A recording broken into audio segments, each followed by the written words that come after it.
الحمد لله الذي هدانا لهذا وما كنا لنهتدي لولا أن هدانا الله أما بعد فأعوذ بالله من الشيطان الرجيم بسم الله الرحمن الرحيم۔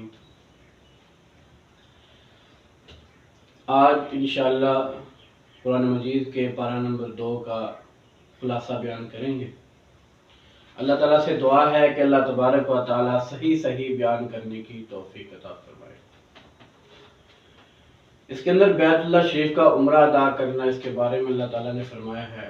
قرآن پاک میں اللہ فرماتے ہیں صفا اور مروہ اللہ کی یادگار نشانیوں میں سے ہیں، اور جو شخص خانہ کعبہ کا حج یا عمرہ کرے تو اس پر گناہ نہیں کہ ان میں ہی طواف کرے، اور کوئی خوشی سے بھلا کام کرے تو اللہ بھی قدردان اور جاننے والا ہے۔ ذوالحجہ کے مقررہ تاریخوں میں بیت اللہ شریف کی جو زیارت کی جاتی ہے اس کا نام حج ہے، اور ان مقررہ تاریخوں کے علاوہ دوسرے کسی بھی وقت میں جو زیارت کی جائے وہ عمرہ ہے۔ عمرہ کرنا بہت بڑا ثواب کا کام ہے اور اللہ تعالیٰ کی رضا جوئی کا ایک بہت بڑا ذریعہ ہے۔ ہر مسلمان کو چاہیے کہ اگر اسے اللہ توفیق دے اور استطاعت ہو اس کے پاس تو بیت اللہ شریف کا عمرہ ضرور ادا کرے۔ خاص کر رمضان مبارک میں عمرہ کرنا بہت ہی زیادہ ثواب ہے۔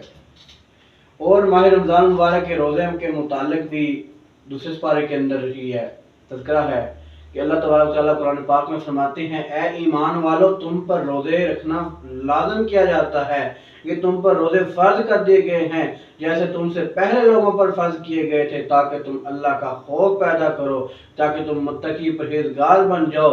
یہ گنتی کے دن ہے، پھر تم میں سے کوئی بیمار ہو یا سفر پر ہو تو وہ دوسرے دنوں میں گنتی پوری کر لے، اور جنہیں اس کی طاقت ہو اور جنہیں اس کی یعنی کہ روزے رکھنے کی طاقت ہو ان پر ایک مسکین کا کھانا بطور فدیہ دینا لازم ہے۔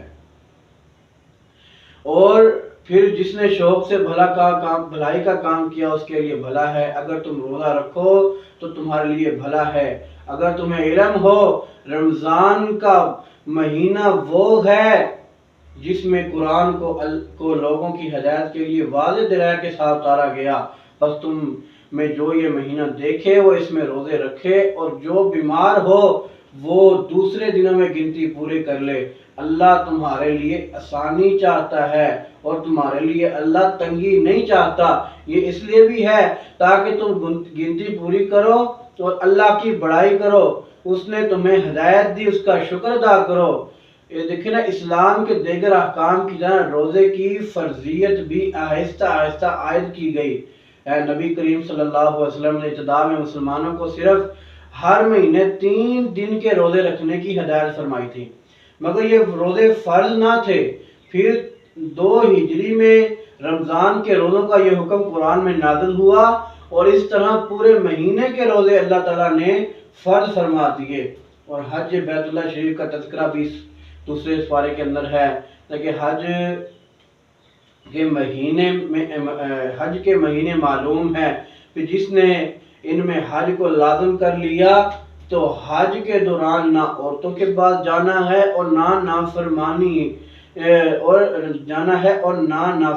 ہے، نہ لڑائی جھگڑا، اور تم جو بھلائی بھی کرو گے اللہ اسے جان لے گا۔ اور سفر خرچ لے لو، سفر کا خرچ یعنی کہ جو آپ کا ذاتی راہ ہے وہ لے لے۔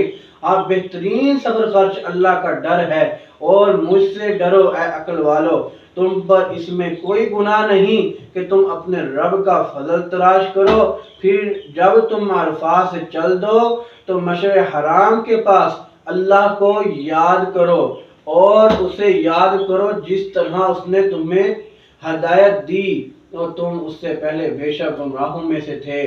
حج اس مسلمان پر فرض ہے جس کو استطاعت ہو، آنے جانے کا خرچ اور پیچھے رہ جانے والے اہل خانہ کا خرچ وغیرہ پورا موجود ہو، مگر حج کے دوران رب کے فضل کی تلاش سے مراد ہے سفر کے حج کے دوران اپنے کسب معاش کے لیے کوئی کام کرنا۔ نفلی حج بھی ادا کیا جا سکتا ہے۔ اگر کسی شخص کو استطاعت ہو تو وہ بیت اللہ شریف کا حج ضرور کرے، کیونکہ حج کے بعد مسلمان ایسے پاک ہو جاتا ہے کہ جیسے ابھی ابھی ماں کے پیٹ سے پیدا ہوا ہے۔ اور دوسرے سپارے کے اندر طالوت اور جالوت کی جنگ، اس کا بھی تذکرہ ہے۔ اللہ پاک فرماتے ہیں کل جب طالوت فوجیں لے کر روانہ ہوا تو اس نے ان سے کہا کہ خدا ایک نہر سے تمہاری آزمائش کرنے والا ہے، جو شخص اس میں سے پانی پی لے گا اس کی نسبت تصور کیا جائے گا کہ وہ میرا نہیں، اور جو نہ پیے گا وہ سمجھا جائے گا کہ وہ میرا ہے۔ ہاں اگر کوئی ہاتھ سے چلو بھر پانی لے لے تو خیر، جب وہ لوگ نہر پر پہنچے تو چند شخصوں کے سوا سب نے پانی پی لیا۔ پھر جب طالوت اور مومن لوگ جو اس کے ساتھ تھے نہر کے پار ہو گئے تو کہنے لگے آج ہم میں جالوت اور اس کے لشکر سے مقابلہ کرنے کی طاقت نہیں ہے۔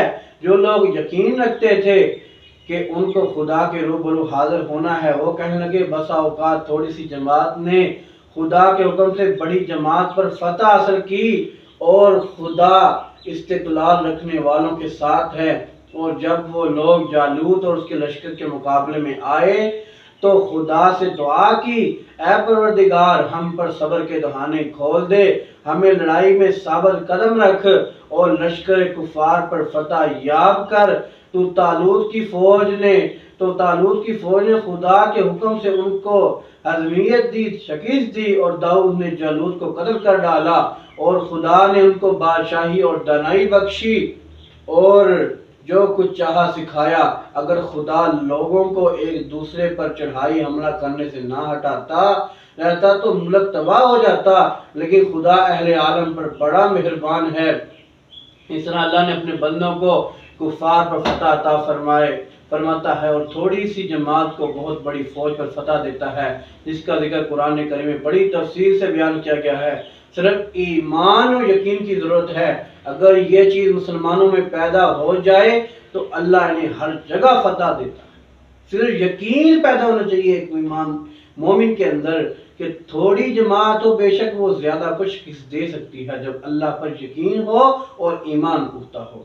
اللہ تعالیٰ سے دعا ہے جو کچھ بیان کیا اللہ اپنی بارگاہ میں قبول و منظور فرمائے۔ وآخر دعوانا الحمدللہ رب العالمین۔